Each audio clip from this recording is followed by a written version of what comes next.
बिस्मिल्लाहिर्रहमानिर्रहीम। अस्सलाम वालेकुम माय यूट्यूब फैमिली, कैसे हैं आप सब? आई होप सब खैरियत से होंगे और बहुत ही खुश होंगे। अल्हम्दुलिल्लाह मैं भी बिल्कुल ठीक हूँ। इस नेकलाइन के लिए चौड़ाई हमने लेनी है यहाँ पर 10.25 इंच तक और लंबाई बुकरम की हमने लेनी है यहाँ से 8.5 इंच या 8 इंच तक भी आप ले लें। इसके बाद बुकरम को हमने डबल फोल्ड कर लेना और इसको प्रेस कर लेना। ऊपर की तरफ जितना भी एक्स्ट्रा मार्जिन होगा ना, यानी कि जो तिरछा यहाँ पे बुकरम होगा उसको आपने बिल्कुल सीधा कर लेना है। गला हमने यहाँ पे खुला रखना है 3.5 इंच तक और लंबा रखना है 6.5 इंच तक। इसके बाद जी इस तरह से हमने एक एल शेप बना लेनी है, ठीक है। और फिर हमने इसकी यहाँ पे राउंड मार्किंग करनी है, ठीक है। बाद में मैं आपको दिखा भी देती हूँ कि ये मार्किंग जो है हमने तकरीबन कितना इसको राउंड में किया है। तो 1 इंच और 6 पॉइंट तक हमने इसकी शेप बनाई है। और ये जो हमने कट वर्क बनाया है ये यहाँ पे 1 इंच और 5 पॉइंट तक इसकी लेंथ है और 1 इंच से 1 पॉइंट तक इसकी जो है वो विड्थ जो है 1 इंच और 5 पॉइंट तक है और लेंथ जो है ना 1 इंच से 1 पॉइंट कम है। तो जितनी हमारी इसकी लेंथ है ना उतना ही हमने यहाँ पे निशान लगाना है, 1 इंच से 1 पॉइंट कम। और इसको हमने यहाँ पे बिल्कुल राउंड शेप दे लेनी है। और ये जो हमने कट वर्क बनाया है इसको हमने यहाँ पे रखना है और ये देखें इस तरह से इसकी हमने मार्किंग कर लेनी है। कट वर्क की जो नेकलाइन है ना उसको बनाने का सबसे आसान तरीका ये है, क्योंकि जब हम एक साइड से कट वर्क बनाते हैं या वैसे ट्रेस करते हैं, पैटर्न वगैरह नहीं बनाते, तो उससे ना शेप अच्छे से नहीं आती। तो आप इसी तरह से राउंड शेप बना के तो फिर कट वर्क वाला गला बनाइएगा, बहुत ही अच्छे से इसकी शेप आएगी। आप देखेंगे बाहर की तरफ जितना भी एक्स्ट्रा बुकरम होगा उसको कट कर लेना है और अंदर की तरफ से भी इसी तरह से आपने इसकी कटिंग कर लेनी है, ठीक है। अब यहाँ पे आप देखें कि जो मैंने बुकरम को सबसे पहले प्रेस किया था उसका फ़ायदा क्या हुआ है। अब आसानी के साथ मैं इसकी कटिंग करती जा रही हूँ, मुझे कोई टेंशन नहीं है कि मेरी बुकरम जो है यहाँ से हिलेगी, हमारा गला जो है वो ख़राब ना हो जाए। तो आप भी इसको प्रेस कर लिया करें और आसानी के साथ ये देखें, बस आपने ज़्यादा नहीं इसको पेस्ट करना होता, उतना करना होता है कि बस ये जो आपस में है ना हल्की सी जुड़ जाए। इसके बाद देखें कि नेकलाइन जो है इसको मैंने शर्ट के फैब्रिक के साथ ही जो है वो पेस्ट कर लिया। सबसे पहले हम सेंटर की इसकी सिलाई लगाएंगे। जब हम सेंटर की सिलाई लगाते हैं तो इससे हमारा गला जो है ना वो दोनों साइडों पे बिल्कुल परफेक्ट जो है वो स्टिच हो जाता है। तो यहाँ पे जब हमने सिलाई लगानी है तो तकरीबन 1/2 इंच तक सिलाई हमने पीछे ही रोक देनी है, ठीक है। इसके बाद जो कट वर्क के ऊपर हमने सिलाई लगानी है ना तो वो हम यहाँ से ही इसकी सिलाई लगाएंगे, यानी कि इसके सेंटर से ही हम इसकी सिलाई लगाना स्टार्ट करेंगे। ये नहीं कि अब हमने ऊपर से सिलाई लगानी है, ठीक है। आप एक दफ़ा इस तरह करके देखें तो इस तरह से ना नेकलाइन की जो फिनिशिंग है वो भी बड़े अच्छे से आ जाती है और जो गला है ना वो भी बड़ा अच्छे से सेट हो जाता है और हमें बार बार गले को सेट करना भी नहीं पड़ता। अब कट वर्क के ऊपर जो हमने सिलाई लगानी है ना उसमें हमने ये करना है कि सिलाई हमने बिल्कुल आराम आराम से लगानी है कि सिलाई जो है ना वो बुकरम के ऊपर ना जाए, ठीक है।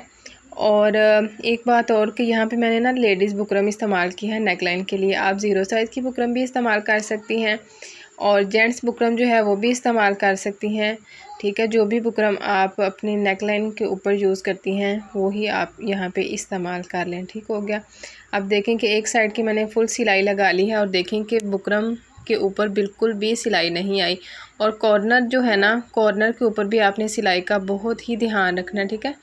तो इसके बाद जब हमने सिलाई फुल कंप्लीट कर लेनी है तो तकरीबन 2 पॉइंट तक हमने इसका मार्जिन रखना है और इस तरह से बाकी जितना भी अंदर की तरफ एक्स्ट्रा फैब्रिक होगा ना इसको हमने कट कर लेना है।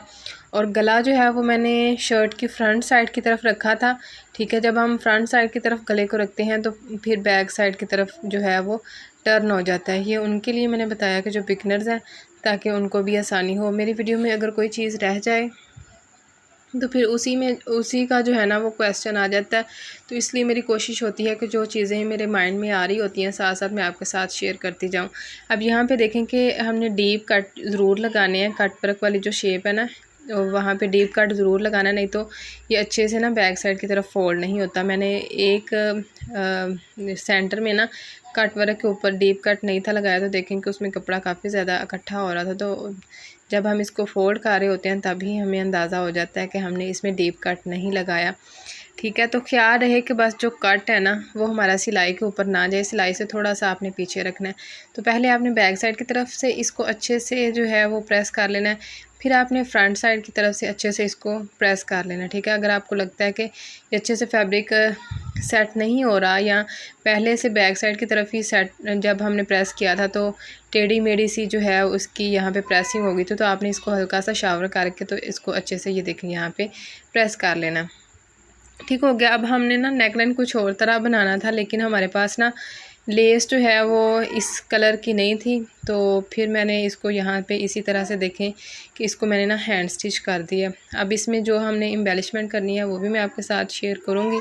तो सबसे पहले आपने जो हमारा गला है उसको अच्छे से जो है वो हैंड स्टिच कर लेना है। ठीक है। अच्छा, हमारा इरादा ये था कि जिस तरह से मैंने पिछला स्काई कलर का आपके साथ ड्रेस शेयर किया था ना, तो उसमें मैंने बूट पाइपिंग लगाई थी, तो उसी तरह से मेरा इरादा था कि इसमें मैं बूट पाइपिंग बनाऊं। लेकिन एक तो लेस जो है ना वो इस ड्रेस के साथ मैच नहीं थी हो रही, लेस थी लेकिन ना कम थी। तो फिर उसका जो गार्ड है वो मैंने कुछ इस तरह से लगाया है कि जो लेस है ना उसके छोटे छोटे से पीसेस कट करके ये जो इसकी कट वर्क वाली शेप है ना इसमें हम लगाएंगे। ठीक है। अगर आपने लेस नहीं लगानी तो आप इसमें पर्ल्स भी लगा सकते हैं। अब ये जो ड्रेस है इसमें वाइट कलर कोई भी नहीं था, तो अगर मैं इसमें पर्ल लगाऊँ ना, या तो ग्रीन कलर के पर्ल इसमें अच्छे लगेंगे और या इसमें लगेंगे ये येलो कलर के पर्ल। तो दोनों मेरे पास नहीं थे, वाइट कलर के थे लेकिन वो बड़े अजीब लग रहे थे, तो इसलिए मैंने उनको जो है वो रहने दिया। अब ये जो मेरे पास लेस है ना इसके पीसेस कट करके ये हम यहाँ पे लगाएंगे। ठीक है। अगर ना भी आप लगाना चाहें तो कोई मसला नहीं, लेकिन अगर आप लगा लेंगे तो गले की लुक जो है वो थोड़ी और इन्हेंस हो जाएगी। ठीक है। अगर आप मेरे चैनल पर नए हैं तो जी फटाफट से चैनल को सब्सक्राइब कर लें, बेल आइकन को प्रेस करके ऑल पे क्लिक कर लें, ताकि फ्यूचर के तमाम वीडियोज़ का नोटिफिकेशन जो है वो आपको मिलता रहे। और अगर आपने मेरे चैनल की बाकी वीडियोज़ को विज़िट नहीं किया तो बाकी वीडियोज़ को भी ज़रूर विज़िट कीजिएगा। मैंने बहुत ही useful ideas, tips and tricks आपके साथ शेयर की हुई हैं। ठीक है। अच्छा, जब भी मैं राउंड नेकलाइन बनाती हूँ ना तो आप सबको बहुत ज़्यादा पसंद आती है, तो इसीलिए मेरी कोशिश होती है कि मैं ना बिल्कुल सिंपल से और डिसेंट से ना नेकलाइन जो है वो आपके साथ शेयर करूँ क्योंकि सबको हैवी नेकलाइन जो है ना वो अच्छा नहीं लगता। मुझे भी होता है कि नेकलाइन थोड़ा सा डिज़ाइनिंग वाला हो लेकिन ना ज़्यादा हैवी ना हो। और गर्मियों में अक्सर ही जो है ना वो ज़्यादातर या तो वी कट वाला नेकलाइन जो है वो पसंद किया जाता है, या बोट पाइपिंग वाला नेकलाइन, या इस तरह से राउंड शेप में जो है वो नेकलाइन। तो इसमें अगर हम थोड़ी सी जो है वो मेहनत करके इसको थोड़ी सी डिफरेंट जो है वो लुक दे रहे हैं तो फिर सब ड्रेसेस जो है ना वो फिर एक जैसे नहीं लगते, थोड़ी सी ना डिफरेंट लुक आ जाती है। तो अगर आपने पिछली वीडियो नहीं देखी तो वो भी आप ज़रूर देखिएगा, बहुत ही डिसेंट सा मैंने आइडिया आपके साथ शेयर किया है, तो आपको मुझे उम्मीद है कि वो नेकलाइन जो है वो भी अच्छा लगेगा। अब इसको हमने ना हल्का सा प्रेस कर लेना ताकि ये जल्दी से ड्राई हो जाए। ठीक है। अब ये जो हमने यहाँ पे लेस के पीसेस रखे हैं ना इनके ऊपर हमने यहाँ पे हाथ से जो है ना वो स्टिचेस लगाने हैं, ताकि ये जो हमारी लेस है अच्छे से यहाँ पे सिक्योर हो जाए। ठीक है। ये देखें, इसको हमने ऐसे नहीं छोड़ना। अभी तो ये जुड़ गया, लेकिन जब हम एक ही दफ़ा से इस फैब्रिक को धोएंगे तो ये लेस यहाँ से उतर जाएगी। ठीक है। तो आपने इसको अच्छे से सिक्योर ज़रूर करना है। ठीक है। ये देखें जी इस तरह से। अब इसकी फुल लुक भी मैं आपके साथ शेयर करती हूँ। और इसकी बैक साइड जो है ना उसमें मैंने सिंपल राउंड नेकलाइन बनाई है। इस तरह की नेकलाइन जो है ना फ्रंट और बैक साइड पे कट वर्क, तो वो डिज़ाइन भी मैंने आपके साथ शेयर किया हुआ है। पिछली गर्मियों में मैंने वो वाला नेकलाइन जो है वो बनाया था। तो अगर आपने फ्रंट और बैक साइड से इक्वल जो है वो कट वर्क बनाना है तो आप वो वीडियो ज़रूर देखिएगा। उम्मीद करती हूँ कि आपको आज की वीडियो अच्छी लगी होगी। मज़ीद इस तरह की वीडियोज़ के लिए चैनल को सब्सक्राइब कर लें। मिलते हैं जी इंशाल्लाह आपसे नेक्स्ट वीडियो में। फ़ी अमान अल्लाह।